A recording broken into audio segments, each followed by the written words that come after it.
Yes. So, and the thing is like why we do not see each other, people in the Middle East, people in the West, that we do not put ourselves in each other's shoes. And I want to do something very interesting today. I want to give, I like telling stories. And I'm going to tell you a very nice story. Tell and away. This is the story, surprise, surprise, of the suffering and the plight of the Jewish people. And I want to say that because it is very interesting when you see the trauma and the suffering that the people on the other side went through, you might understand why they're coming so. So this is, see this? This is a map of all of the history of the expulsion of the Jews in Europe. They've been like, I have never seen a minority being kicked around this much, right? And of course, this comes back to the, you know, the whole idea about the original sin, that you have betrayed Jesus Christ. The blood of Jesus is on your hand. And then comes the 11th century. At that time, Jewish people were not allowed to own land. They were just peasants. Even some of the professions were not even allowed to participate in. But they were allowed to do one thing, usury, money lending, because it was prohibited by the Catholic Church to engage into that. So what happens when you work in money? You get richer, right? And those Jews lived in ghettos. Now, ghettos was not just like isolated neighborhoods in cities. Sometimes ghettos were outside the city. This is like how isolated they were. And in those ghettos, they have to pay gold to the mayor or the governor or the prince or the noble. So they would see, you're getting richer. I need more taxes. So they pay tax. What happens when you have a business and they increase your rent? You increase your service, increase the taxes. So what happened? The Christians started to default. And suddenly, the image of the greedy Jew was created. Shylock, merchant of Venice. If it will feed nothing else, it will feed my revenge. You know, like never did I see a creature like, you know, I can't remember that. Never did I saw like a creature that looked like a man, so keen and greedy. Confound of a man. You know, English. I messed it up. Anyways, but this was the image, greedy Jew, the greedy Jew. This was created because of their conditions, and it became worse in 1095, when Pope Urban II called for the first crusade to go and save the birth of Jesus from the unbelievers Muslim. And you know, this crusade did not kill a single Muslim. You know how many people they killed? 2,000 Jews. Because it's like, wait, the non-believers are all over there. Why don't? So they went to it's called the Crusades of the Rhineland. So they went to the Jewish community because, hey, we own the money, so let's kill them better than paying them. And then came the plague. And then all of the things like, oh, they're killing babies, who would do that to a baby, you know? And they accused them of poisoning the well. This was the kind of oppression that the Jewish people went through. Fast forward 19th century, there was like the Eastern Jew in Ukraine and Russia, and there was the Western Jews in Europe. Those people in the Eastern Jews had to immigrate because there were pogroms and they were like, you know, kicked out. And at a certain point, the people in the West, especially in England, it's like, there are too many Jews. We need a solution. The solution for what? For the Jewish problem. So it's like we need to get rid of them. And you know what? Palestine was not even on the A list. Palestine was on the B list, because England proposed 6,000 square miles in Uganda for the Jews, 1903.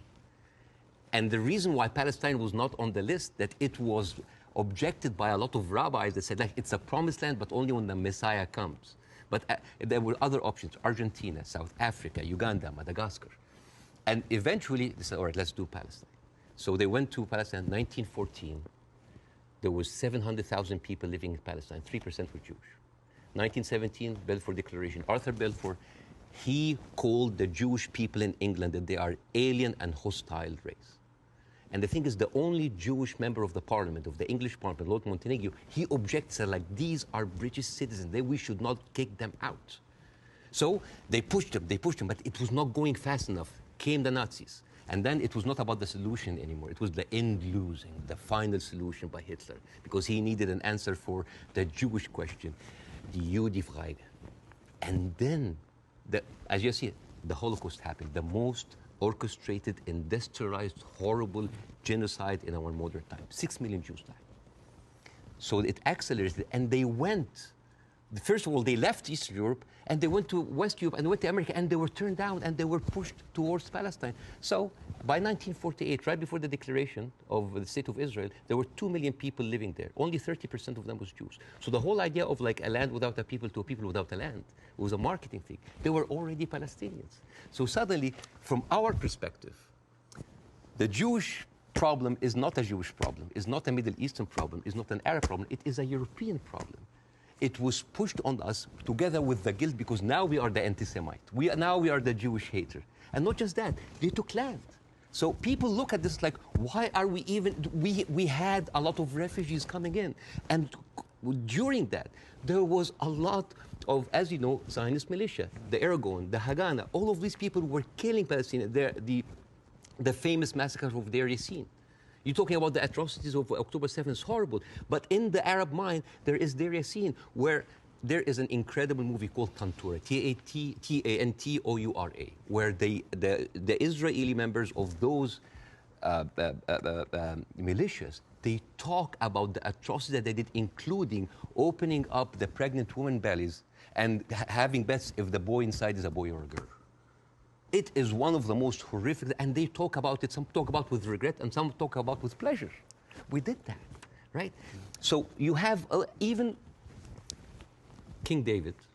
I think your Prime Minister, Mr. Sunak, was there. And if I was British, I would question this. Because as you know, King David was bombed by the Aragon militias. 91 British soldiers died. I don't know, if I was British, how come my Prime Minister would have the nerve to stay in that hotel? I mean, you know, the ghost of the 91 British soldiers, that must be haunting for them. You see? So when you see all of that, and you see that suddenly, overnight, 1948, there were 1.5 million Palestinians, half of them, 3/4 of them were overnight pushed into refugees. Yeah. And this is why it's called the Nakba, the catastrophe. So now we have all of this building up into the minds. And suddenly this was like a conflict, a hate, a problem that we didn't have to do anything with. This was basically pushed on us by the Europeans.